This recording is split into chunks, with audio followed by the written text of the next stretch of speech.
গরমের জন্য আমাদের কতগুলো আমল আছে। আমি আপনাদের কাছে 6টা বিষয়ের দিকে দৃষ্টি আকর্ষণ করি, যে এই গরমকালেও আমরা আল্লাহ রাব্বুল আলামিনের কাছ থেকে কিভাবে রিওয়ার্ড পেতে পারি। গরমের দিনের প্রধান আমল, সবচেয়ে বড় আমল, নবী করিম সাল্লাল্লাহু আলাইহি ওয়াসাল্লামের কাছে এসে জিজ্ঞাসা করছে, ইয়া রাসূলুল্লাহ, সর্বোত্তম আমল কি? নবী করিম সাল্লাল্লাহু আলাইহি ওয়াসাল্লাম বলছেন, মানুষকে পানি পান করানো। সুবহানাল্লাহ।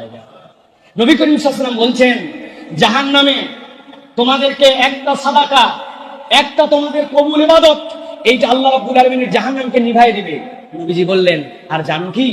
কবুল ইবাদতের মধ্যে অন্যতম ইবাদত হচ্ছে এক বান্দা যখন আরেক বান্দাকে পানি খাওয়ায়, এই পানি খাওয়াটা একটা আল্লাহর কাছে বড় ইবাদত। সুবহানাল্লাহ। পানি তো সকলের বাড়িতে আছে, আমি তাহলে পানি কেমনে খাওয়াবো? কৌশল অবলম্বন করতে হবে প্রিয় ভাইরা। নবীর হাদিস অনুযায়ী নিজেদের জীবনে আমল করার জন্য আপনাকে চেষ্টা করতে হবে। আপনার বাড়িতে একটা 5 লিটারের জার্কিং আছে,